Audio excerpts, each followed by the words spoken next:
In the summer of 1997, a quiet American suburb was turned inside out when a mother and her 3 children vanished without a trace. No witnesses, no suspects, just an empty house and a half-finished breakfast still on the table. For 8 years, detectives would chase dead ends, tips that went nowhere, theories that made no sense. The case file grew thicker, but the answers never came. Until one day in 2005, a call came from a small island off the coast of Maine. Fishermen had stumbled upon something buried in the sand, something that would reopen one of the darkest missing persons cases in American history.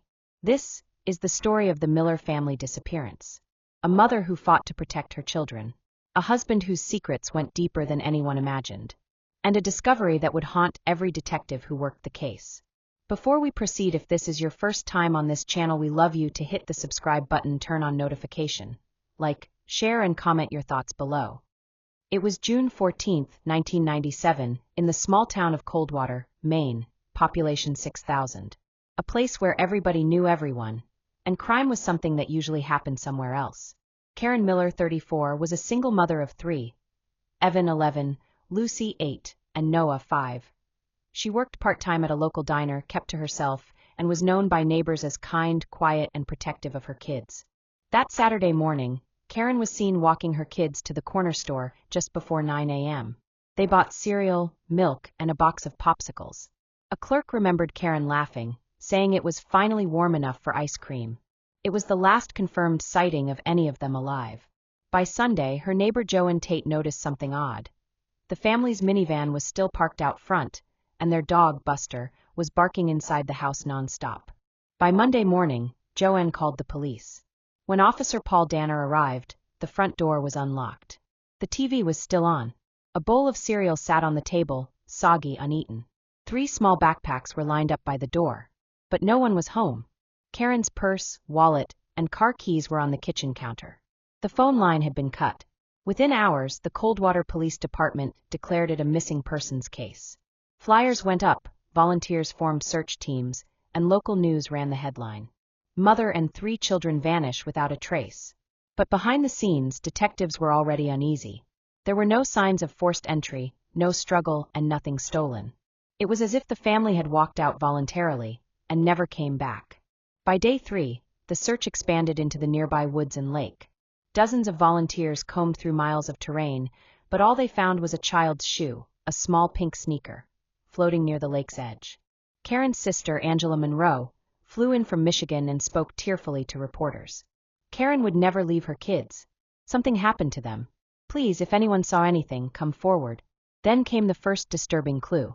A local fisherman reported seeing a dark green pickup truck parked by Miller's house around 10 a.m. the morning they vanished. He described the driver as a man in his 40s wearing a baseball cap. Karen's ex-husband, Tom Miller, owned a green pickup. Detectives brought Tom in for questioning. He appeared calm, even cooperative, claimed he hadn't seen Karen in weeks, said he was in Portland that weekend for work. But his alibi didn't hold. The motel he said he stayed in had no record of him checking in. Still, without bodies, evidence, or a confession, police couldn't arrest him. By August, the trail had gone completely cold. Karen's house was sealed off, her belongings boxed up. The town held vigils every year, candles, posters, prayers. But as months turned to years, hope began to fade. By 2000, the Miller case had become another entry in Maine's long list of unsolved disappearances. But then, in 2005, something surfaced. A phone call that would finally shatter 8 years of silence. It was September 22, 2005, 8 years after the Miller family vanished, when a small fishing crew off the coast of Little Thorpe Island, Maine, made a grim discovery. The island itself was barely a dot on the map, about 2 miles long, uninhabited, and mostly used by seasonal fishermen who anchored there to rest. It had no power, no permanent homes, and only one small dock built by the state decades earlier. That morning, the tide was unusually low. 2 fishermen, Cal Redding and Michael Torres, noticed something strange near the northern shore, a patch of disturbed sand surrounded by old driftwood. At first, they thought it was a washed-up animal carcass. But when Cal prodded the mound with his oar, something unnatural surfaced. A fragment of blue plastic and what looked like a piece of clothing. Michael froze. "That's not trash," he said quietly. They called the Coast Guard, who arrived within the hour. Within 24 hours, the Maine State Police had taken over the scene. What they uncovered would finally connect back to the coldest missing persons file in Coldwater history. The dig. Investigators began to carefully remove the sand, uncovering a large tarpaulin bundle buried about 2 feet deep. Inside were bones, small ones, too small for adults. By nightfall, search teams had unearthed 4 shallow graves, each wrapped in the same blue tarpaulin. 3 smaller remains were placed together, one adult, separated just a few feet away. A local officer on site whispered the words everyone feared. "It's them." Identification. Forensic teams transported the remains to the state medical examiner's office in Augusta. Over the next week, DNA testing confirmed what many already suspected. The remains belonged to Karen Miller and her 3 children, Evan 11, Lucy 8, and Noah 5, missing since June 1997. The revelation hit Coldwater like a storm. After 8 years of hoping, praying, and wondering, the truth had finally come, but not in the way anyone wanted. Angela Monroe, Karen's sister, told reporters through tears, "I always believed she was alive somewhere. I can't believe this is how it ends." The forensic breakthrough. The condition of the remains suggested they'd been buried soon after the disappearance, possibly within days. However, there was something investigators couldn't ignore. Each tarp was sealed with industrial-grade marine tape, the kind used for boat repair. And inside one of the wrappings, detectives found something even more chilling, a keychain from a marina called Thorpe Harbor Rentals. Records showed that in June 1997, a boat matching that company's inventory had been rented out for a full day by a man named Thomas Miller, Karen's ex-husband, the same man who claimed he was nowhere near Coldwater that weekend. Reopening the case. The discovery reignited the investigation overnight. Detectives from the original case, now years older, came out of retirement to assist. Tom Miller was brought in again, this time not for questioning, but under suspicion of murder and unlawful burial. When police arrived at his home in Portland, Tom didn't resist. He seemed almost expecting it. As cameras flashed and reporters shouted, he told one officer quietly, "It's been a long time coming, hasn't it?" The interrogation. In the interrogation room, Tom initially denied everything, claimed he was being set up. But as evidence stacked against him, his composure began to crack. Investigators played an audio recording of a witness statement, the fisherman from 1997 who saw the green truck outside Karen's home. Then they showed photos of the tarps, the marine tape, and the rental record with his name. Finally, they placed one photo on the table, the blue keychain found with the remains. Tom lowered his eyes, exhaled slowly, and said one word. "Karen." His story. According to Tom's eventual statement, the night of June 14, 1997, he had gone to Karen's house to talk things out. Their divorce had been finalized 6 months earlier, but Tom had been struggling, financially, emotionally, mentally. He claimed the conversation got heated. Karen wanted full custody of the kids, and Tom, already behind on child support, felt cornered. In his confession, he said, "She told me I'd never see them again. I just lost it. I didn't plan it. It just happened." Investigators later determined that Karen was struck in the kitchen, possibly with a blunt object. The children, awakened by the noise, were likely killed shortly after. Tom then loaded all 4 bodies into his pickup truck, drove them to the marina at 2 a.m., and used a rented boat to transport them to Little Thorpe Island, where he buried them beneath the sand. He returned the boat the next morning and went home. For 8 years he lived his life, remarried, changed jobs, and moved to Portland, while the town of Coldwater grieved and searched. Aftermath. Tom Miller was charged with 4 counts of first-degree murder and abuse of a corpse. He initially pled not guilty, but later changed his plea to guilty to avoid the death penalty. He was sentenced to 4 consecutive life terms without parole. When asked by the court if he had any final words, he said, "I don't deserve forgiveness. I buried my whole life that night."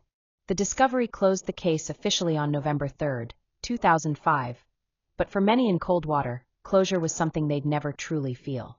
The Miller house was demolished a year later. A small park now sits in its place, with a plaque that reads, "In memory of Karen, Evan, Lucy, and Noah Miller, forever missed, never forgotten." Music cue, soft piano, fading into ambient wind. Narrator. But some in Coldwater say there's more to the story, details that don't quite add up. What really happened that night in 1997? And why, 8 years later, did the sea finally give them back? When Tom Miller finally confessed in 2005, detectives believed they had the full story. But as they began piecing together his account against physical evidence, the timeline didn't quite fit. There were too many gaps, missing hours that couldn't be explained by his version of events. And that's when investigators started to suspect. Tom wasn't telling the whole truth.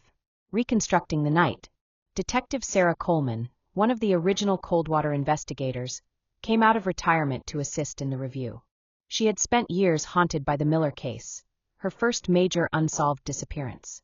Sarah sat in the same room where she'd first interviewed Tom in 1997, this time with every photo, record, and forensic note spread across the table. She replayed his confession transcript. "We argued around 9:30. Things got physical. I hit her. The kids were screaming. I panicked. I loaded them up and left. But according to neighbors, Karen's lights were still on after midnight, and one reported hearing a vehicle door slam at 1:47 a.m. If Tom left around 10 p.m. like he claimed, why was activity still happening at 1:47? The gas station tape. Coldwater was small, but one local gas station, Baker's Stop and Go, had an old security camera still storing archived tapes. The footage from June 14, 1997, had long been overlooked because of its poor quality. When technicians restored it, they noticed something chilling. At 2:03 a.m., a dark green pickup truck pulled into the station. The driver didn't get out, but a second figure appeared briefly in the passenger seat. A woman. The image was grainy, her face indistinct, but the clothing matched what Karen Miller had been wearing earlier that morning at the corner store. The timestamp alone shattered Tom's version of events. If Karen was still alive at 2 a.m., then his story, that everything happened around 9:30, was a lie. The second vehicle. Further investigation revealed something even more unexpected. A white sedan had been seen parked outside the Miller residence the evening before the disappearance. Several neighbors confirmed it belonged to Lydia Harmon, a name from Karen's past. Lydia had been Tom's coworker at a local construction supply company, and several employees had noted their relationship seemed too close even before Tom's divorce. When police interviewed Lydia back in 1997, she claimed she hadn't spoken to Tom in months. No one questioned her further. But new records unearthed in 2005 showed phone calls between Tom and Lydia the week before the murders, including one lasting 47 minutes the night of June 13.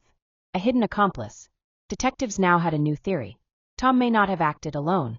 Perhaps he went to confront Karen, things turned violent, and someone helped him cover it up. When Sarah Coleman revisited Lydia's old statement, she noticed something subtle but telling. Lydia had described Tom's truck in detail, the exact make, color, and bumper sticker, even though, according to her, she hadn't seen it in years. Investigators decided to bring Lydia in for questioning, this time under the weight of new evidence. The 2005 interrogation. Sound cue, muffled room tone, distant hum of a recorder clicking on. Detective Coleman faced Lydia across a steel table. She was older now, in her late 40s, visibly nervous. Coleman started softly. "We know you lied, Lydia. We have phone records, and we have a witness who saw your car that night." Lydia's hands shook. "I didn't kill anyone," she whispered. "I just helped him." And with those words, the entire story changed. The new version. According to Lydia's statement, Tom had called her in the middle of the night, panicked. He told her Karen was hurt and begged her to come over. When she arrived, Karen was already gone, lying motionless on the kitchen floor. The kids were crying. Tom said he couldn't let them grow up without their mother, and Lydia claimed she was terrified but helped him clean up.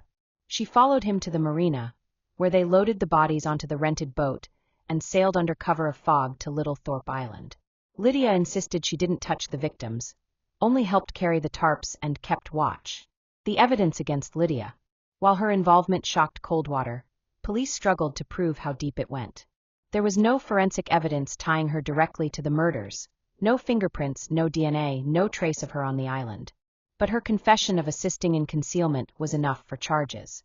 In 2006, Lydia Harmon was convicted of accessory to murder and obstruction of justice, receiving 15 years in state prison. During sentencing, she said, "He told me he'd already done it. I thought if I helped, it would end faster. But it never ends." The unanswered questions. Even after both Tom and Lydia were behind bars, Sarah Coleman couldn't shake the inconsistencies. Why did Karen's neighbor report seeing her house lights on for hours after midnight? Why was her phone line cut? Yet the phone company logs showed it was reconnected at 3 a.m. And most puzzling, if Tom acted out of sudden rage, Why did he have marine tape, tarps, and shovels ready that same night? The evidence suggested premeditation, not panic. The whisper in the file. In late 2006, Coleman received an anonymous letter at the precinct. No return address. Just one sentence typed in all caps. Tom wasn't the only one on that island. The letter was postmarked from Portland, where Tom had been living before his arrest. For Coleman, it reopened every doubt she'd tried to bury. Cue eerie ambient music rising, sound of paper rustling. Narrator. Tom Miller was behind bars. Lydia Harmon was convicted. But if there was someone else involved, someone who never got caught, the case wasn't really closed. For 8 years, the Miller case had been a mystery. Then, within months, it became a conviction. But what investigators didn't know was that someone had been watching all along. The letter trail. In February 2007, retired detective Sarah Coleman received another anonymous envelope. Inside was a photocopy of a boat rental receipt dated June 14, 1997, 2:17 a.m., signed T. Miller. Written beneath in shaky handwriting. He wasn't alone. Check the boy. The boy line puzzled investigators. There were no surviving children in the Miller case.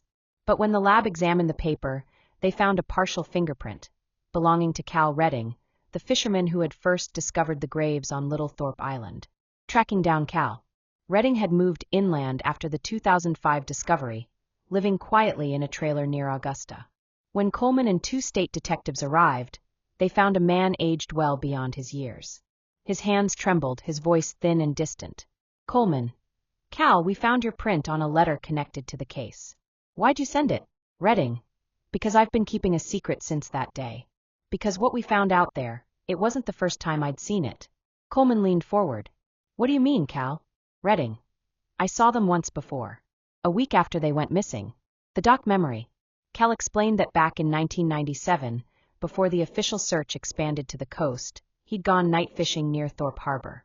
Around 2 a.m. through the fog, he noticed a small boat docking briefly on the island's northern edge. He remembered 2 figures, a man unloading tarps and a teenage boy waiting by the bow. The boy looked frightened, frozen in place. Redding hadn't reported it then. He'd assumed it was late-night boaters, maybe smugglers. But when he recognized Tom Miller's photo years later, the memory hit him like a storm. Redding. There was a kid with him. I swear it. The missing teen.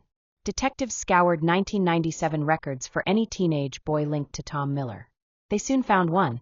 Jason Hart, then 16 years old, a neighbor who mowed Tom's lawn that summer. Jason had disappeared from school a month after the Millers vanished. His family told police he'd moved to live with relatives in Vermont. No one had verified it, until now. Coleman obtained Jason's old employment file. His listed emergency contact? Lydia Harmon, the woman already convicted as Tom's accomplice. Connecting the dots. If Lydia and Tom had both known Jason, and Jason was on that boat, it meant the island burial might have involved a third participant. A terrified teenager caught in something far bigger than he understood. Coleman visited Lydia in prison to confront her. Coleman. Who is Jason Hart? Lydia, nervous laugh, a kid who helped with odd jobs. That's all. Coleman. You listed him as your emergency contact. Why? Lydia, quietly, because Tom told me to. After a long pause, Lydia finally whispered. He said the boy owed him. He said the boy had to learn to keep secrets. Reopening the search. Investigators reopened the file under a new heading. The Miller case, secondary victim, possible witness. Police searched Jason Hart's old neighborhood. A classmate remembered Jason being withdrawn that summer, bruised, always looking over his shoulder. Another said he once muttered, I saw something I shouldn't have. No record of Jason existed after 1997. No credit history, no ID renewal, nothing. It was as if he'd vanished, too. The confession tape. While re-examining old evidence, Coleman came across a forgotten VHS tape labeled Interview Room 2, June 15, 1997. It had been filmed just a day after the Millers disappeared. On the tape was a brief statement from a teenage boy, blonde, nervous, and pale, who'd come to the Coldwater police station on his own. He told the desk sergeant he'd seen Tom Miller's truck near the docks that night. But the report was never followed up, buried in paperwork from the flood of early tips. The name on the sign-in sheet, Jason Hart. The second discovery. Fueled by this revelation, police organized a new search of Little Thorpe Island in 2008, focusing on its inland marsh. On the third day, a metal detector pinged near a collapsed boathouse foundation. Beneath a thin layer of soil, searchers found a rusted bicycle frame, a small backpack, and a human jawbone. DNA confirmed it, Jason Hart, aged 16. His cause of death was never determined, but a single fracture along the skull suggested blunt trauma. He hadn't been a bystander. He'd been silenced. The weight of truth. Coleman visited Lydia once more to tell her about Jason's remains. Lydia broke down completely. Tom told me the boy ran off. Said he was scared that he'd keep quiet. He promised he didn't hurt him. When Coleman pressed her on why Tom would involve a teenager, Lydia finally admitted. Because he needed someone small enough to crawl under the dock. To dig. Jason dug the first hole. The room fell silent. Aftermath of the witness. In 2009, Maine prosecutors amended the Miller case to include the fifth known victim, Jason Hart. Tom's recorded confession was played again in court. When asked about the boy, he refused to speak. He died 2 years later in prison of heart failure, taking his final secrets with him. Cal Redding, the fisherman whose guilt started the second investigation, passed away months after giving his last interview. His final words to Coleman were written in a letter. The ocean keeps secrets, but sometimes it gives one back just so we remember what we buried. After more than a decade, new developments tonight in the infamous Miller disappearance. Police confirm the remains of a teenage boy, Jason Hart, found on Little Thorpe Island, are linked to the same case. Coldwater, Maine, a town that once whispered about tragedy, was now screaming about corruption. The Miller case, thought to be over for good, had come roaring back into headlines. And this time it wasn't just about Tom Miller. It was about how his crimes had slipped through cracks that might not have been accidents at all. Public outrage. By 2009, every local news station had descended on Coldwater. The park that stood where the Miller home once was became a media circus. Cameras, microphones, and signs demanding accountability. Residents accused the Coldwater Police Department of mishandling the original investigation. Why was Jason Hart's 1997 statement ignored? Why did they close the case so quickly, when witnesses had gone unheard? An anonymous leak from within the department claimed files had been altered, timestamps changed, pages missing. Detective Sarah Coleman, though officially retired, was subpoenaed to testify in a state inquiry into Coldwater PD's early handling of the case. Reporter off camera. Detective Coleman, do you believe there was a cover-up? Coleman, steady. I believe there was incompetence. But if it goes deeper, we'll find out. Inside the inquiry. The internal investigation, led by Inspector Grant Walters, uncovered disturbing evidence. A 1997 police logbook showed Tom Miller had visited the station 2 days after his family was reported missing, something that had never been made public. He had apparently come to check on progress and offered to assist in searches. But the logbook entry had been scratched out, replaced with another name. The handwriting analysis confirmed the edit had been made by Sergeant John Davies, the officer who'd been first on the scene at Karen's house. The sergeant's secret. Coleman confronted Davies privately at his cabin outside town. The man was older, frail, but still sharp-eyed. Coleman, you changed that log entry. Why? Davies, because I was told to. Coleman, by who? Davies, after a long pause, Chief Rogers. He said the case needed to stay clean. Said Tom had friends who could make problems disappear. It turned out that in the late 90s, Tom Miller had been working construction for a developer who donated heavily to the mayor's campaign.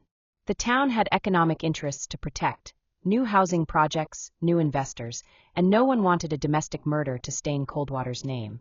So when suspicion fell on Tom, orders were quietly given to slow down the investigation. Davies softly.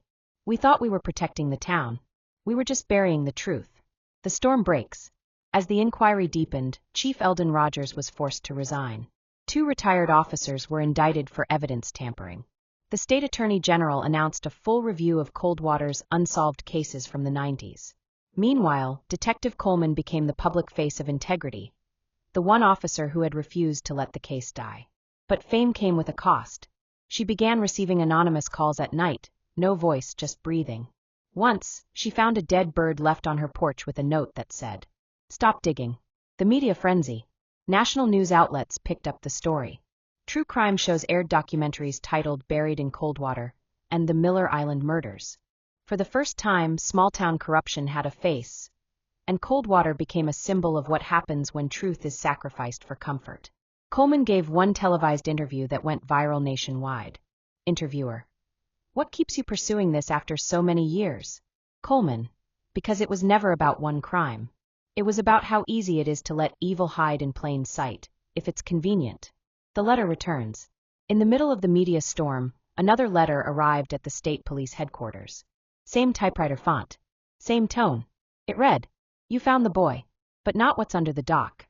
Attached was a crudely drawn map of Little Thorpe Island, marking a new area near the collapsed pier. The location was close to where Jason Hart's remains had been found, but deeper inland. Coleman, though officially off the case, convinced the task force to run one more dig. The second island search. Sound cue.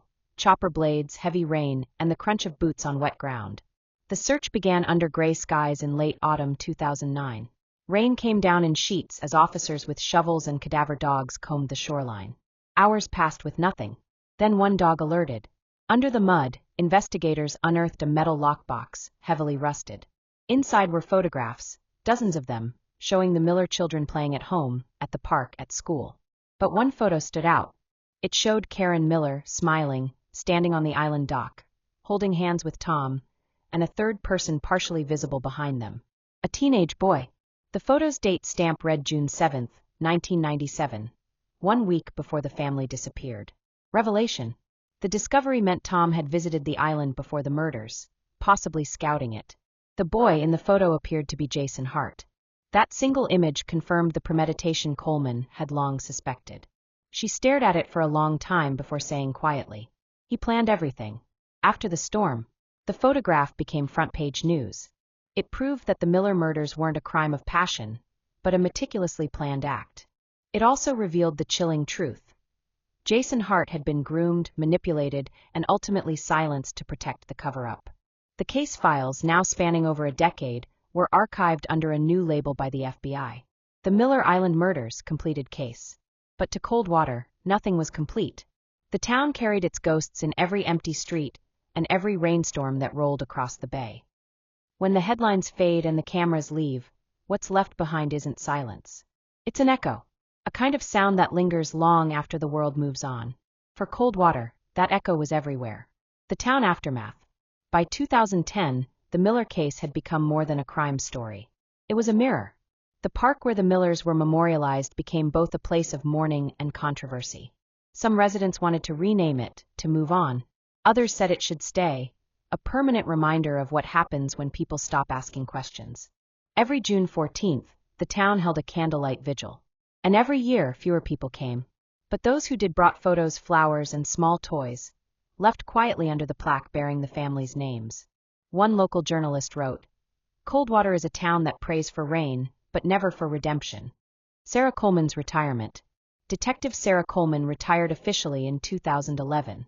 Her once black hair had turned silver, her hands unsteady from years of work and grief. In an interview for a true crime documentary, she said, "People think closure means peace.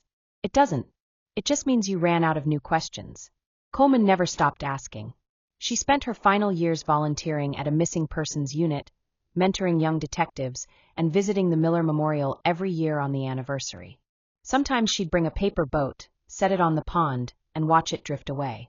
When asked what it meant, she'd say, "That's for the ones who never made it home." Angela Monroe, the sister's pain. Karen's sister, Angela, became the face of victims' advocacy in Maine. She lobbied for reforms in how missing persons reports were handled, especially in small towns. Angela appeared on talk shows, wrote op-eds, and gave speeches. But privately, she was haunted by what she'd seen during court proceedings, the photographs, the evidence, and the coldness in Tom Miller's eyes. "I used to dream they were all together somewhere," she told a local paper. "Now I just dream about the ocean." In 2012, she moved away from Coldwater entirely, leaving behind the family home. Locals said she never returned. Lydia Harmon, the accomplice. Lydia served 13 of her 15 years in state prison. She was released quietly in 2019, with no interviews, no forwarding address. One journalist claimed to have tracked her to a small coastal town in Massachusetts, where she lived under a new name, working at a diner. Customers described her as quiet, polite, always sitting near the window facing the sea. No one ever recognized her. No one knew that she had once helped bury 4 bodies on an island less than 100 miles away. The island today. Little Thorpe Island remains uninhabited. In 2015, the state declared it off-limits to the public due to unstable terrain. But locals who fish nearby say strange things happen there. Lights at night, voices carried on the wind. Once, a couple sailing past swore they saw a woman standing on the shore, her dress fluttering, her hand raised as if calling for help. The Coast Guard found nothing when they checked. Just footprints in the sand, leading down to the water, and then disappearing. The missing file. After the case was archived, one piece of evidence was reported missing from storage. The original photograph, the one showing Karen, Tom, and Jason on the island dock. A copy remained in digital records, but the physical print was gone. The file log showed it had been checked out once, by Chief Rogers, months before his death. No one ever found it. Some speculated he destroyed it. Others said he mailed it to someone, maybe Coleman, maybe Angela. Or maybe, like so much else in Coldwater, it simply vanished into the fog. The echoes. 10 years after the case closed, a new Coldwater sheriff described the lingering atmosphere best. We don't talk about the Millers. Not because we forgot, because we can't forget. The Miller house, long demolished, is now a playground. But locals swear the swings sometimes move on their own when the air is still. Children have been heard asking their parents, "Who's the lady that waves at me from the window?" There is no window. There hasn't been one for 20 years. Sarah Coleman's final visit. In 2018, a fisherman spotted an elderly woman rowing alone toward Little Thorpe Island. He recognized her from television, Detective Sarah Coleman. She spent 3 hours there, then rowed back as the sun set. When asked later what she'd been doing, she replied, saying goodbye. She died a year later in her sleep. Among her belongings, police found a single envelope labeled Coldwater. Inside was a photograph, faded, torn. It showed the Miller children laughing, holding paper boats in their hands. The back of the photo read, "For them, who found their way home." 8 years after the Miller family vanished, and another 8 since the truth was uncovered, Coldwater began to heal, in its own quiet, imperfect way. But healing doesn't always mean forgetting. Sometimes it means learning how to live with the ghosts that never really left. The Memorial Garden.